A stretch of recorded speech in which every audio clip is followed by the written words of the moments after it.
자, 이번 시간에 저번에 한 거에 이어서 흥분의 전도를 또 계속 보겠습니다. 우리가 전 시간에 아무 자극도 받지 않은 상태를 휴지 상태라고 한다. 그죠? 휴지 상태는 플러스와 마이너스가 정확하게 나눠져 있기 때문에 다른 말로 뭐라 한다? 예, 분극 상태라고 한다. 그죠? 그래서 보면 요거랑 요걸로 할게요. 자, 노란 게 나트륨 펌프가 아니고 채널, 그 다음에 빨간 게 칼륨 채널이라고 할게요. 나트륨 칼륨 펌프는 그리지 않겠습니다. 걔는 하는 일이 항상 똑같기 때문에 뭐 그냥 안 그려도 걔는 여기에 없어도 항상 그 일을 하고 있어. 그러니까는 막전이의 변화에 따라서 열리고 닫히는 아이들만 그려놓고 설명을 해볼게요. 자, 나트륨 채널이고 칼륨 채널입니다. 자, 근데 나트륨 칼륨 펌프가 열심히 일을 해서 안쪽에 어떤 이온이 많습니까? 예, 칼륨이 많고, 그쵸? 칼륨이 많고, 바깥쪽에는 나트륨 이온이 많고, 그쵸? 그 다음에 네른스트 방정식에 따르면, 이렇게 하면은, 이거의 이온 농도 차이가 더 크거든요.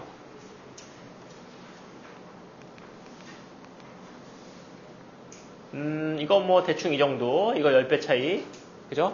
더 크죠? 예, 그리고 칼륨 때문에 음전하를 띠게 돼 있기도 하고, 그 다음에 요거 뭐야? 안쪽에 음전하를 띠는 단백질도 많이 있고, 그래서 안쪽은 음전하를 띠고 있고, 바깥은 양전하를 띠고 있다. 자, 그리고 대략적으로 몸에 평균적으로 한 마이너스 70mV 정도의 휴지 전이를 유지를 하고 있습니다. 물론 어느 부위냐에 따라서 조금씩 휴지 전이가 달라지긴 하겠지만 대략적으로 많은 세포들이 이런 휴지 전이를 가지고 있다. 그래서 70으로 설명을 합니다. 자, 마이너스 70mV의 휴지 전이일 때는 이 두 채널들은 전압 의존성 채널이죠. 그러니까 이 값이 변하면 열리고 닫히는 값이 변한다는 얘기입니다. 근데 마이너스 70일 때는 어떤 일이 일어나냐면 나트륨 채널의 경우에는 활성화 문이 닫혀 있고요. 그 다음에 불활성화 문이 열려 있습니다. 전압 의존성이기 때문에 마이너스 70이 되면 이 상태가 된다는 얘기입니다. 그 다음에 얘는 문이 하나이기 때문에 뭐 두 개로 구분하지 않고 그냥 채널이 열렸다 닫혔다 이렇게 표현하는데 얘는 그냥 닫혀 있습니다. 되겠죠? 자, 그러면 이거를 이제 그래프로 그리면 여기가 마이너스 70이니까 이렇게 유지가 되고 있습니다. 이렇게 마이너스 70으로 유지가 되고 있는 상태입니다. 근데 이 상태에다가 자극을 줍니다. 근데 그냥 자극을 주는 게 아니고 반응이 일어날 수 있는 자극을 줘야 돼. 그래서 그걸 뭐라고 표현하냐면 역치 이상의 자극을 준다라고 표현합니다. 역치가 뭐지? 역치? 반응을 유발하기 위해 필요한 최소한의 자극 세기. 그냥 아무 자극이나 준다고 반응을 하는 게 아니야. 역치를 넘어서야 됩니다. 역치를.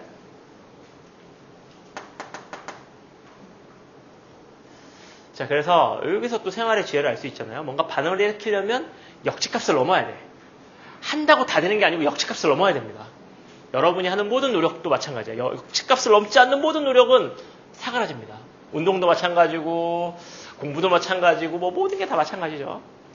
뭐 보고서 쓸 때도 마찬가지잖아. 실험 1시간 한다고 1시간치가 나오는 게 아니고 일정한 시간값을 넘어야 유의미한 변화를 만들어낼 수 있죠. 그렇죠?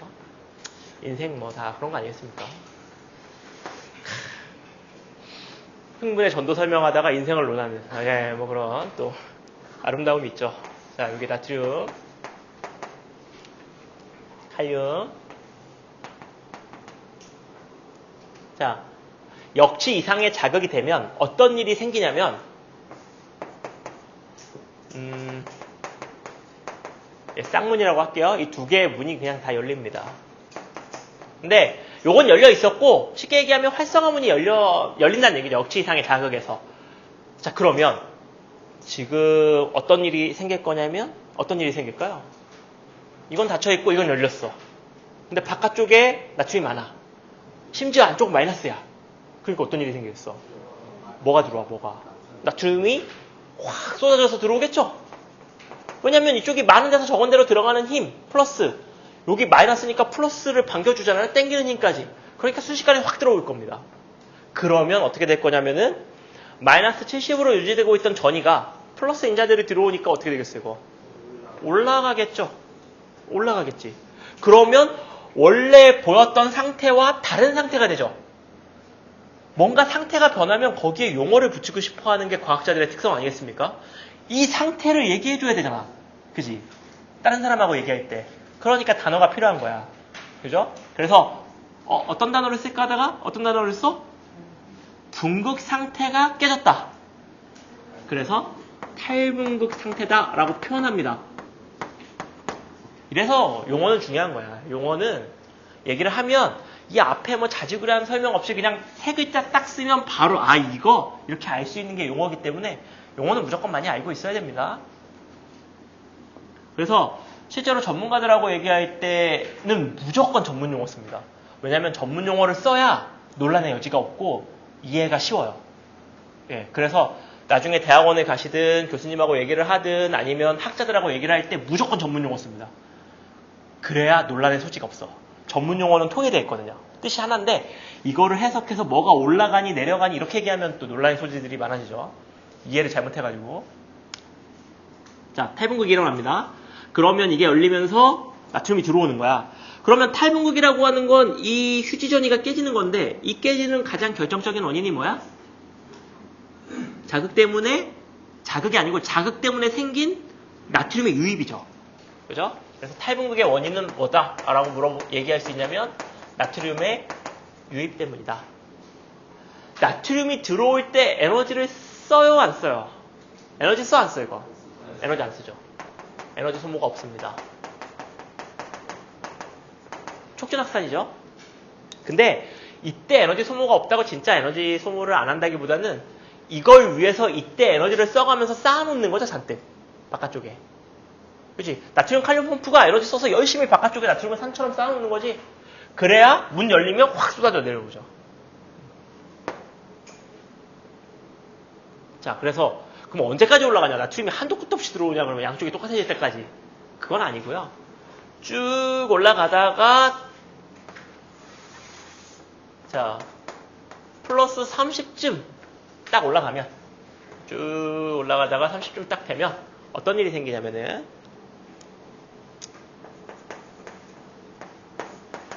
요쯤이 되면은 나트륨 채널은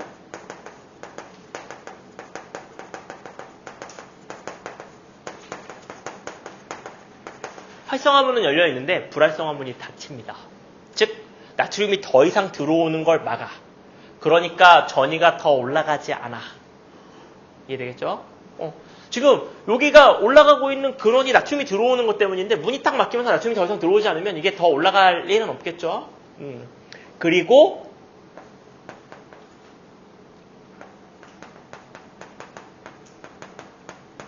칼륨 채널이 열립니다. 그러면 이 상태가 또 변하기 시작해. 칼륨 채널이 열리면 어떻게 되겠어? 지금 탈분극이 일어나면서 여기에 원래 칼륨이 많았는데 나트륨까지 많아진 거 아닙니까? 플러스 이온들 천지야. 그래서 얘네들끼리 막 밀어내고 난리야 지금. 엉망진창이야. 근데 나트륨이 뛰쳐나갈 수도 있지만 문이 닫혀버렸어요. 그런데 때마침 칼륨의 문이 열렸어. 그리고 이쪽은 칼륨도 없어. 여긴 플러스가 많아. 그럼 어떻게 되겠어? 순식간에 칼륨들이 튀어나오겠죠. 여기서 칼륨이 튀어나가면 어떻게 되겠습니까? 이 나트륨과 칼륨이 같이 있어서 이만큼의 전이를 이끌어낼 수 있었는데 플러스를 띄고 있는 칼륨이 뛰쳐나가면 이거 다시 낮아지겠죠. 그러면 올라갈 때 용어가 붙었으면 내려갈 때도 용어가 하나 붙어야지. 그거 어떻게 되는 거야? 분극 상태로 돌아가자. 재분극입니다. 재분극. 재분극의 원인은 뭐라고 얘기할 수 있겠습니까? 네, 칼륨의 유출. 유입과 유출이라는 얘기는 들어오고 나간다는 얘기인데 들어온다 나간다는 것은 기준이 있죠. 어떤 기준이 있어야 기준으로 들어오는 거지. 그 기준은 세포 내부가 되기 때문에 바깥으로 나가는 걸 유출이라 부르고 안으로 들어오는 걸 유입이라 부르는 거야. 그래서 칼륨이 유출될 때도 에너지 쓴다 안 쓴다 이거? 에너지 안 쓰죠. 에너지 소모가 없습니다. 그러면 어떻게 되냐면은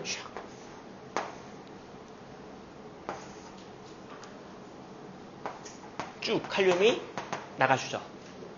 그러면 쭉 떨어지게 되는데, 그럼 봐. 자, 여기서 쭉 떨어지다가 70 딱 이쯤 되면은 어떤 일이 생길 거냐면 70일 때 일어나는 이 변화가 그대로 일어나겠죠, 이게 또. 그지? 얘는 전압 우점성 통로기 때문에 전이가 변하면 개폐 여부가 바뀌어. 근데 70일 때 이 상태였어. 그러면 여기도 70이 되면 이 상태가 저 상태로 바뀌겠죠. 그러니까 어떻게 될 거냐면 활성화 문이 닫히고 불활성화 문이 열릴 겁니다. 그죠? 그리고 칼륨 채널도 닫힐 거야. 근데 신기하게 칼륨 채널이 닫히는 속도가 느려. 그래서 칼륨이 더 빠져나갑니다. 생각보다. 그러니까 원래 상태보다 칼륨이 더 빠져나가서 이게 좀 더 떨어져요. 밑으로. 그래서 원래 분극 상태보다 좀 더 과한 분극 상태가 돼. 그래서 이걸 뭐라고 표현하냐면 과분극 상태라고 표현합니다. 과분극이 일어나는 원인은 뭐야? 칼륨 채널이 늦게 닫히기 때문입니다. 칼륨 채널이 늦게 닫혀요. 그리고 그러면 여기서 이제 재분극이 일어나면 바깥쪽에 칼륨이 많고 안쪽에 나트륨이 많잖아요? 바뀌었지? 전이는 이쪽이 이제 플러스고 안쪽이 마이너스로 똑같지만 이 이온들의 양이, 이온들의 분포가 이쪽하고 달라지죠? 이걸 다시 원시 시켜주는 건 나트륨 칼륨 펌프가 다시 요거 이렇게 바꿔줍니다. 나트륨 퍼내고 칼륨 갖고 들어오면서 다시 원위치. 그래서 지나면 분극 상태로 다시 이렇게 돌아오게 되죠. 근데 여러분이 생각할 때 들어온다라고 얘기하면 막 수십억 개가 막 엄청나게 들어올 것 같은데 그 얘기가 아니에요. 이거는 이온 몇 개 들어오면 세포 내부의 전이가 다 바뀔까요? 이게 마이너스 세포가 될까? 아니야. 안 변합니다. 이 안에 엄청나게 커다란 물이 있고 그 다음에 이걸 중화시킬 수 있는 여러 가지 물질들이 있기 때문에 세포 전체의 전하가 바뀌는 얘기가 아닙니다. 이거는 이 막을 경계로 해서 표면에 아주 국소적인 작은 영역을 가지고 얘기하고 있는 거야. 그러니까 실질적으로 이온의 이출입하는 개수가 그렇게까지 많지 않아요. 그래서 몇 개 들어오면 확 바뀌고 몇 개 나가면 확 바뀌는 거야. 그리고 여기서 원위치 시킬 때도 나트륨 칼륨 펌프가 굉장히 짧은 순간에 원위치 시켜 줄 수 있습니다. 실질적으로 이동하는 이온의 수가 그렇게 많은 건 아니야. 왜냐하면 기준이 막을 경계로 한 아주 국소적인 부위의 작은 영역이기 때문에 이 일이 일어나는 거죠. 그래서 막전이라는 말을 쓰는 거고, 그죠? 세포전이가 아니고 막전이라는 말을 쓰는 건 막을 경계로 해서 일어나는 아주 국소적인 영역의 변화를 얘기하는 겁니다. 여기서부터 여기까지 가는데 밀리세컨 단위예요, 이게. 그러니까 실제로는 1000분의 1초 단위에서 일어나는 일들이고요. 굉장히 짧은 순간에 일어나 주는 거죠. 빨라야지. 그래야 우리가 또 여러 가지 것들을 재빠르게 피할 수 있지 않겠습니까? 그렇죠? 그래서 여기까지 한 번 자극 가는데 뭐 1초씩 걸리고 그러면은 우리는 다 죽었지 뭐. 그죠? 뭐 날라오는데 뭐 맞고 나서 아프고 막 이런 일들이 이제 비일비재하게 생긴 수가 있는데 빨라야죠. 자, 그리고 잘 봐봐. 요 구간은 불활성화문이 닫혀 있습니다. 불활성화문이. 근데 이 불활성화문은 언제 열리냐면 마이너스 70이 돼야 열려요. 그러면 이 구간에서는 새로운 자극을 아무리 강하게 줘도 아무 일이 일어나지 않습니다. 일단 닫혔던 게 열리고 나야 새로운 자극을 받을 준비가 되는 거야. 그죠? 그래서 이 구간을 뭐라고 부르냐면 반응하지 않는 구간, 불응기라고 부르고, 자극이 아무리 세도 뉴런이 터지면 터졌지 이건 반응하지 않아. 그래서 절대적 불응기라고 표현합니다. 자, 근데 여기 봐봐. 여기 이렇게 밑으로 내려가는 순간 이제 활성화문이 닫히고 불활성화문이 열리죠. 근데 활성화문은 언제 개폐가 되냐면은 역치 이상의 자극을 받으면 열립니다. 자, 근데 잘 봐봐. 원래 마이너스 70인데 역치가 어디냐면은 마이너스 50mV쯤이면 이게 역치야. 그러니까 한 20mV쯤 상승시켜줄 수 있는 뭔가가 있으면 역치가 되는 거야. 자, 근데 요 구간은 이제 불활성 화문이 열려있기 때문에 강한 자극을 주면 반응을 하긴 할 겁니다. 근데 평상시보다 더 큰 자극을 줘야죠. 왜냐면 평상시에는 이만큼만 주면 반응을 했는데 이게 과분극이 되면서 분극 상태가 더 커졌잖아요. 그러니까 역시까지 올라가려면 더 큰 힘을 들여야죠. 그래서 보통 똑같은 자극을 줬을 때는 반응 안 해. 그래서 이쪽도 불응기라고 얘기를 합니다. 다만 아주 센 자극을 주면 반응을 할 수 있어. 이쪽은 센 자극을 줘도 반응을 못 해. 그래서 이 불응기와 이 뒤에 불응기를 구분합니다. 그래서 이 뒤에 불응기를 뭐라고 표현하냐면 이게 절대적이면 이쪽은 상대적인 불응기라고 표현하는 거야. 절대적 불응기는 왜 나타나냐면 불활성 화문이 닫혀 있어서 나타나는 거고, 상대적 불응기는 왜 나타나냐면 과분극 때문에 역치까지 올라가는데 좀 더 큰 자극을 주면 반응을 할 수 있기 때문에 상대적 불응기가 되는 거죠. 대충 이해할 수 있겠습니까? 네. 그리고 여러분들이 실질적으로 여러분의 몸도 과분극을 잘 이용해요. 언제 이용하냐면은 잘 때. 잠잘 때가 되면 여러분의 신경이 다 과분극화됩니다. 그러니까 어때? 평상시에 들리던 소리가 안 들려. 그러니까 잘 수 있는 거야. 그러니까 평상시에 그냥 친구랑 야 이렇게 얘기하면 이게 역치 이상의 자극이야. 근데 과분극이 되면 야 이러면 이 소리가 역치값을 넘지 못해. 그러니까 나한테는 아무것도 전달되지 않아. 그러니까 잘 수 있죠. 그리고 평상시에 아주 민감할 때는 손에서 느껴지는 이불의 이 오돌토돌한 느낌까지 다 오죠. 근데 잘 때는 모르잖아요. 이 피부도 다 과분극화되기 때문에 몸에 뭐가 닿는지 이런 거 모르는 거야. 그러니까 땅바닥에서 잘 수 있어. 눈 뜨고 있을 때는 딱 졸이 막 배겨 막 이런데 졸릴 때 그냥 자면은 그냥 자죠. 그게 그 자극들을 다 무시할 수 있을 만큼 과분극이 되는 거야. 머리 되면 잘 자는 애들은 과분극이 잘 되는 애들이고, 이런 애들은 자고 싶어서 자는 게 아니고 그냥 나의 오감이 차단돼 버리는 거예요. 눈 감으면 오감이 차단돼 버려서 그냥 평온한 상태가 되는 거야. 그러면 머리 되면 자는 거죠. 근데 막 이게 힘든 애들은 과분극을 잘 못 내려가는 애들이야. 그러면 평상시에 눈 뜨고 있을 때 감각이 그대로 살아있기 때문에 뇌가 계속 활성화돼서 이게 자기가 어렵죠. 근데 이게 내려가는데 방해하는 요소들이 뭐 스트레스도 있고, 여러분들이 먹는 여러 가지 음료들, 뭐 카페인, 커피, 뭐 이런 것, 여러 가지 것들이 여러분의 과분극의 수면을 방해할 가능성이 좀 있습니다. 근데 뭐 개인차죠. 뭐 커피를 뭐 사발로 먹어도 잘 자는 애들은 잘 잡니다, 그렇죠? 네. 그리고 뭐 스트레스도 뭐 잘 안 받는 애들은 뭐 아무데서 잘 자고, 그렇죠? 사람마다 좀 식타되는데 이거야. 근데 이때도 보면 자는 애한테 안 일어나잖아. 일어나죠. 이거 왜 일어나지? 역치를 넘은 거야. 이 과분극의 이 역치값을 넘어서 강한 자극을 주면 깨겠죠. 그래도 못 깨면 죽은 거지. 그 정도 하면 깨야지. 그죠? 그 정도 하면 깨야죠. 그래서 깨울 때, 애들 잘 때 깨울 때도 이게 저기에서 이제 꾸벅꾸벅 졸 때 이제 과분극화 되어 가고 있는 거죠. 애들 상태가 이제 쭉 내려가고 있는 거지. 그러니까 평상시에 깨우듯이 야 일어나 안 일어납니다. 쳐야 돼. 야 이씨! 뭐 이러면서. 그러면 깜짝이야 하면서 부뜩 올라오는 거죠. 그리고 졸릴 때는 보통 뇌로 올라가는 혈액량도 조금 감소하기 때문에 그렇게 졸릴 때는 정신 차려야지 하면 이렇게 하면서 졸죠. 그러니까 그럴 때는 움직여야 됩니다. 움직여서 혈액순환을 돌려서 산소 공급을 원활하게 해주고 몸의 자극들을 깨워줘야 깨지. 앉아서 아무리 여기를 쳐도 치면서 잘. 막 이러고 있잖아, 애들. 눈을 뜨지를 못해. 애들 막 계속 이러고 있어. 네, 그래서 움직이셔야 됩니다. 네. 자, 그리고 왜 배웠냐, 이거 대체. 틀림없이 우리는 지금 여기 수상돌기가 있고 축삭이 있고 여기서 자극이 들어와서 이렇게 가는 거를 배우는 와중에서 생뚱맞게 밑도 끝도 없이 이거 왜 배웠냐. 이거랑 이거랑 뭔 상관이냐. 연결을 시켜드릴게요. 자극이 이렇게 지나가는 게 무슨 의미가 있는지에 대해서 설명을 할게요. 이걸로.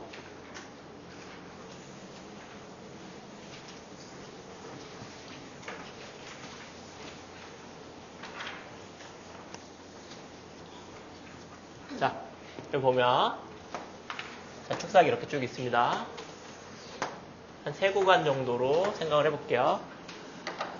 노란 거 빨간 거는 계속 유지. 여기 써놔야지. 노란 거 나트륨. 나트륨의 불꽃 반응색이 노란색 맞죠? 빨간색은 뭐지? 스트론튬? 기억이 안 나. 빨간색은 뭐야? 리튬? 스트론튬. 맞아. 아까 먹었어, 아직. 자, 요래 있습니다. 요래. 자, 일단은 처음에는 다 뭐 분극 상태겠죠. 자, 그래서 분극 상태 드릴 겁니다. 아직 자극이 안 왔어요. 자, 자극을 줘볼게요. 역치상의 자극을 땅 줬습니다. 자, 그러면 땅 주면, 그죠? 어떤 일이 생길 거냐면 여기에 나트륨 채널이 열릴 겁니다. 그렇죠? 그러면 어떤 일이 생길 거냐면 나트륨 알갱이들이 들어오겠죠? 그죠? 나트륨 알갱이들이 들어올 겁니다. 그럼 여기에 뭐가 될 거냐면 탈분극이 일어날 거죠. 근데 아직 이쪽으로 자극이 안 갔으니까 이쪽은 그냥 계속 분극 상태를 유지하고 있을 겁니다. 그죠? 근데 나트륨이 들어왔어. 들어왔더니 이쪽 안에 공간에 나트륨이 많아 적어. 나트륨 칼륨 펌프가 나트륨 보이는 족족 바깥으로 퍼내고 있잖아요. 적지 농도가. 그러니까 들어오면 많은 데서 적은 데로 퍼져나갈 겁니다. 그렇죠? 그러니까 나트륨이 확산으로 옆으로 쭉 넘어가는 거야. 이쪽으로 넘어가는 거 잠깐 무시하고 옆에 그림을 더 그리면 하겠지만 여기서 끝났으니까 여기 좀 무시하고 이쪽으로 넘어가는 것만 생각해 볼게요. 쭉 넘어가면 여기가 마이너스 70이었는데 옆 동네에서 플러스를 띄고 있는 나트륨이 자꾸 들어와. 그러면 마이너스 68, 65, 60, 55, 50. 그럼 어떨까? 그러면 여기서 문이 열려서 새롭게 나트륨이 들어옵니다. 그러면 이쪽이 탈분극이 되겠죠. 그 사이에 탈분극 다음에 이 상태는 뭐가 될 거야? 재분극을 하고 있겠죠. 그럼 봐봐. 여기서 나트륨이 또 들어왔어. 그러면 이 나트륨이 이렇게 퍼져나가겠죠? 이쪽으로 퍼지는 나트륨의 자극은 씹힙니다. 왜 씹혀? 불응기 때문에 씹혀요. 이게 이 상황이죠. 나트륨이 옆 동네에서 오는 나트륨이 이 상황인 거야. 그러니까 이 자극은 무시돼. 그러니까 이 자극은 어디로밖에 못 가냐면 이쪽으로밖에 못 갑니다. 그러니까 자극이 신호 전달이 이렇게 왔다가 거꾸로 이렇게 돌아가는 일은 없어. 한 방향으로밖에 못 가는 거야. 뭐 때문에? 불응기 때문에. 그죠? 가다가 꺾일 수가 없어요. 그래서 이쪽으로 쭉 가게 되면 그 다음엔 어떻게 될 거냐면 재분극이었던 애는 나트륨 칼륨 펌프가 다시 원위치하면서 이게 처음 상태로 돌아갈 거고, 그죠? 이쪽은 재분극을 하고 있을 거고, 이쪽에서 넘어온 나트륨 때문에 이쪽은 탈분극이 될 겁니다. 분극, 재분극, 분극 이거 다 마이너스인데 이것만 플러스죠? 그래서 지금 제가 노란색으로 써놨는데 그러면 원래 마이너스였던 곳이 플러스로 바뀌는 이 변화, 이게 신호야. 이게 뉴런에서 어떤 신호가 이렇게 넘어간다고 하는 것의 실체입니다. 그러니까 평상시에 있지 않았던 변화가 오면 그걸 뇌가 신호로 인지하는 거야. 이해할 수 있겠어? 그러니까 이렇게 플러스인 게 이렇게 흘러가고 있는 거죠, 지금. 그래서 여기서부터 시작한 어떤 플러스의 변화가 이렇게 흘러갈 수 있는 겁니다. 되겠죠?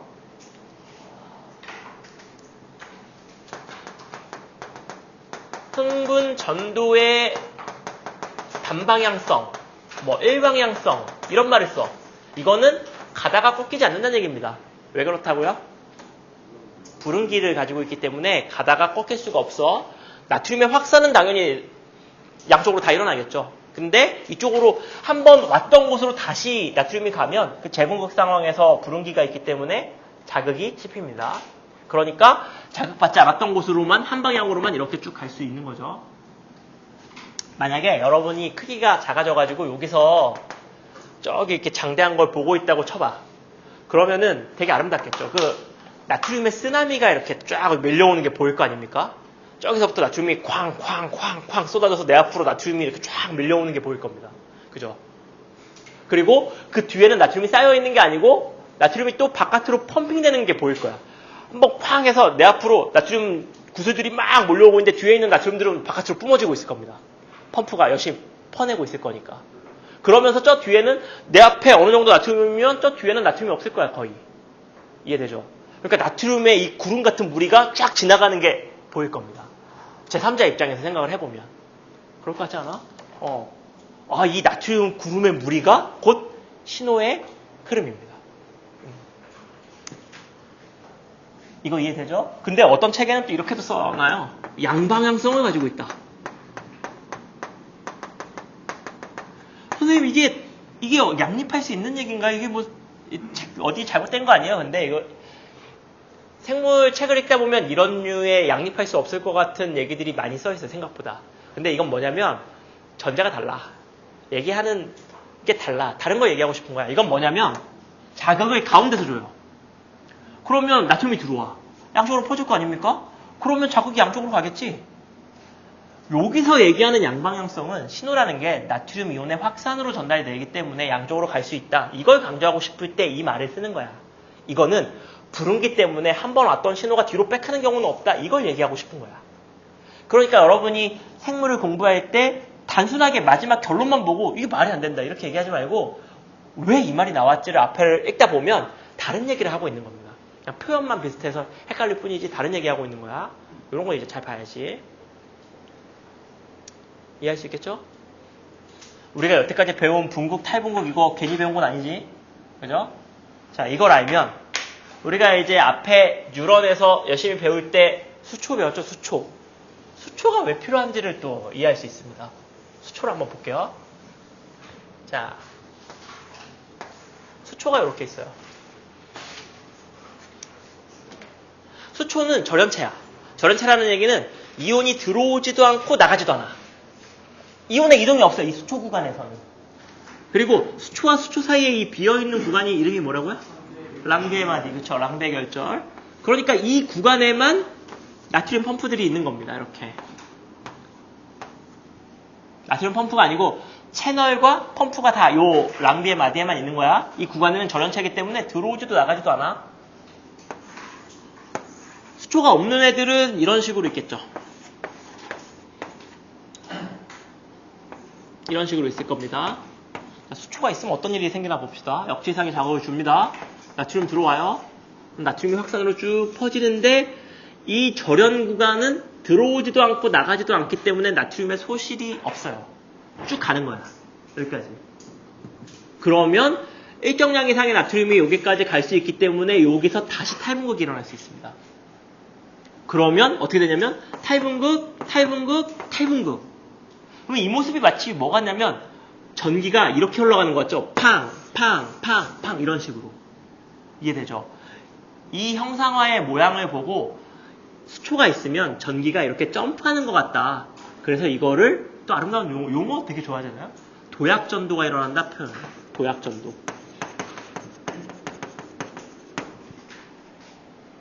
근데 이런 건 어때? 도약전도 그러면 좀 빡세게 도약하면 안 되나? 우리 뉴런이 이렇게 길면 전체가 수초로 쌓여있고 여기서 한번 빵 하면 여기 쭉 가서 여기서 빵 이렇게 하면 안 되나? 이건 어때? 이 길이가 너무 길어지면 확산 속도는 이제 거리의 반제곱에 비례하니까 예. 그러면 여기 쭉 가다가 나트륨이 오긴 오겠지? 근데 한꺼번에 몰려오지 않고 한두 개씩 오면 어떻게 되지? 여기가 마이너스 70이야. 여기서 한 두 개가 왔어. 그럼 마이너스 한 65가 돼. 근데 펌핑으로 얘가 퍼내져 바깥으로. 또 조금 있다가 한두 개가 와. 그럼 쬐끔쬐끔 변하다가 결국 역시를 못 넘어서 탈분극이 일어나잖아. 그러니까 올 때 한꺼번에 확 몰려와야 돼. 그래서 얘를 역치 이상으로 만들어줘야 반응을 하는 겁니다. 그러니까 이 길이가 너무 길어질 수 없어. 너무 짧아지면 비올리고 너무 길어지면 반응을 안 해. 그러니까 우리 몸은 가장 적절한 길이의 수초를 가지고 있습니다. 놀랍도록 적절하게. 근데 수초가 없으면 어떻게 되겠어? 이거는 탈분극이 이런 식으로 일어나겠죠? 팡팡팡팡팡팡팡팡팡 이렇게. 달리기를 한다고 치면은 얘는 다리가 긴 아이야. 그래서 이렇게 뛰는 거지. 팡팡팡 이렇게. 근데 얘는 팡팡팡팡팡팡팡 이렇게 뛰고 있는 거죠. 그죠? 네, 탈분극 하는 거 보면 그렇게 뛰고 있는 거잖아. 누가 빠르겠습니까? 똑같은 상황일 때는 유수신경이 압도적으로 빠릅니다. 예, 압도적으로 빨라. 근데 그러면 유수신경을 가지고 있어야만 빠르냐? 아니야. 나트륨의 확산에 영향을 미치는 또 한 가지의 요인이 뭐냐면 직경입니다. 직경이 작아지면 작아질수록 저항이 커져서 나트륨이 잘 안 퍼져. 확산이 안 돼. 그러면 반대로 얘기하면 속도를 높이는 또 하나의 방식은 이 직경을 키우는 겁니다. 그래서 저항을 낮춰서 속도를 빠르게 만들어줄 수 있어. 이와 같은 방식으로 진화된 아이가 있습니다. 수초 없이. 그게 이제 오징어야. 오징어가 물에서 겁나 빠르거든요. 오징어가 빨라요. 근데 걔는 수초를 갖고 있지 않아. 근데 어떻게 빠르냐면 거대 축삭을 가지고 있습니다. 거대. 인간에 비해서 직경이 10배 이상 커. 거대한 축삭으로 이 수초의 효과를 상쇄시킬 수 있을 만큼 속도가 빨라집니다. 그러니까 뭐 그게 유리하냐 이게 유리하냐의 문제가 아니고 그런 방식으로도 빨라질 수 있다는 거죠. 되겠죠? 그래서 진짜 잘 만들었죠. 굉장히 효율적이죠. 그리고 이게 적어지기 때문에 이게 또 펌핑되는 것도 그렇고 여러 가지 면에서 엄청난 효율을 자랑합니다. 근데 우리가 앞에서 감각뉴런, 연합뉴런, 운동뉴런 배울 때 연합뉴런은 수초가 없어. 얘는 왜 없지 또? 왜 없는 게 유리할까요? 우리 몸이 지금까지 이런 상태인 거는 그게 유리하기 때문일 텐데 뭐가 유리할까? 없는 게 뭐가 유리하지? 연합뉴런이 하는 건 여기서 오는 정보를 잘 통합해서 이쪽으로 넘겨주는 거야. 그러니까 뭐를 할 시간이 필요하냐면 자극을 통합하고 처리할 시간이 필요해. 그러면은 뭐야? 속도에 딜레이가 좀 있어야 돼. 그래서 이쪽에서 오는 정보와 이쪽에서 오는 정보를 통합할 수 있죠. 이게 너무 빠르면 이쪽에서 오는 정보와 이쪽에서 오는 정보를 통합하기 전에 이쪽에 오는 정보가 지나가 버리죠. 그러니까 이게 통합이 안 돼. 그래서 판단하고 통합하고 처리하는 부분에서는 오히려 속도가 너무 빠른 게 문제가 될 수 있습니다. 우리 몸이 아주 뭐 기깔나죠.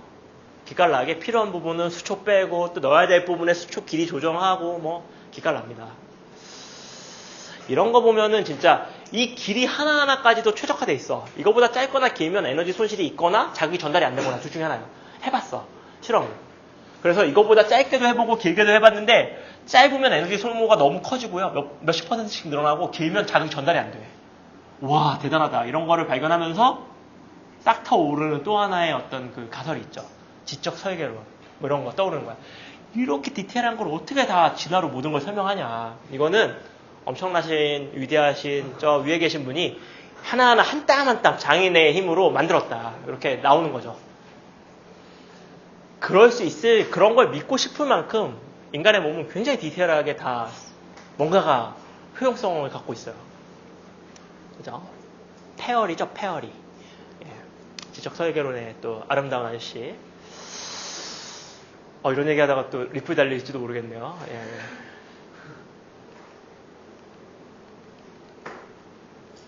자, 그래서 요게 이제 이 나트륨의 변화 때문에 생기는 이 마이너스가 플러스로 바뀌는 이 변화가 신호의 실체다. 기억하시고 그 다음에 여기 보시면 이게 이제 여기서 나트륨 들어오고 여기서 들어오니까 이렇게 도약 전도가 일어난다. 보면 되고 이런 질환도 있습니다. 세상에는 수초가 파괴되는 질환이 있어요. 병 중에 길랑바레 증후군이라고 이 신드롬은 수초가 망가져. 예. 그럼 어떻게 될까요? 수초가 있기 때문에 손실이 없어서 여기서 여기까지 넘어갈 수 있었는데 이게 없으면 손실이 되기 때문에 여기서 여기로 자극 전달이 잘 안 돼요. 그럼 쉽게 얘기해서 신경이 끊어지는 것과 비슷한 그런 효과들이 생기는 거죠. 이런 게 뇌에서 생기면 기억에 오류가 날 수 있는 거고 뭐 근육에 생기면 근육에 오류가 날 수 있는 거고 신경에 문제가 생기는 질환이 되죠. 그 다음에 보면 우리 이렇게 뉴런이 여기서 나트륨이 쭉 오면서 여기까지 오면 여기과 여기 이 다음 뉴런이 물리적으로 붙어있지 않고 떨어져 있어요. 그래서 나트륨이 이렇게 점프해가지고 이 안으로 쏙 들어가고 이런 구조가 아닙니다. 그래서 여기에서 생긴 탈분극을 이쪽으로 전달할 수 있는 또 하나의 시스템이 필요하고 그건 다음 시간에 배울 겁니다. 그래서 하나의 뉴런 안에서 쭉 신호가 흘러가는 걸 흥분의 전도라고 표현하고요. 하나의 뉴런에서 다른 뉴런으로 이 공간을 뛰어넘어서 자극이 넘어가는 걸 흥분의 전달이라 부릅니다. 우리는 흥분의 전도를 한 거고 다음 시간에 흥분의 전달을 할 겁니다. 그리고 심장에서 우리가 이제 여기 동방결절에서 생긴 자극이 심방 전체로 빠르게 퍼지는 원인을 갭정션으로 찾았잖아요. 간극연접으로. 그게 어떻게 가능하냐면은 뭐 이렇게 좀 쳐봅시다. 나트륨이 쭉 들어와요. 근데 이렇게 떨어져 있으면 여기서 특별한 기작이 필요해. 얘를 넘겨가지고 이 신호를 받아서 다시 막에 있는 수용체에 붙어서 뭔가를 해야 돼. 느려. 근데 이렇게 세포질이 통해 있으면 나트륨 이온이 그냥 확산으로 넘어갈 수 있는 거죠. 그러면 이쪽에서 새롭게 탈분곡을 만들어낼 수 있습니다. 그러니까 속도가 떨어져 있는 것보다는 이런 식으로 겹점선으로 붙어 있는 게 압도적으로 빠릅니다. 그래서 심장은 이런 특수한 구조 때문에 동시다발적으로 심방 전체가 수축할 수 있는 거예요. 사실은 이걸 설명하고 싶어서 지금 이거를 수업하고 있는 겁니다. 요 얘기를 근데 그냥 이렇게 나트륨이 넘어가서 한다 그럼 이해 못했을 거잖아요. 근데 이걸 배우면 또 이해가 되잖아요. 이거 말고도 이제 또 여러 가지 심장을 이해하기 위해서 필요한 것들이 구석구석 숨어 있기 때문에 전체를 다 가르치고 구석구석이 뭐가 숨어 있는지를 나중에 찾아볼게요. 자, 오늘 수업은 여기까지 하겠습니다.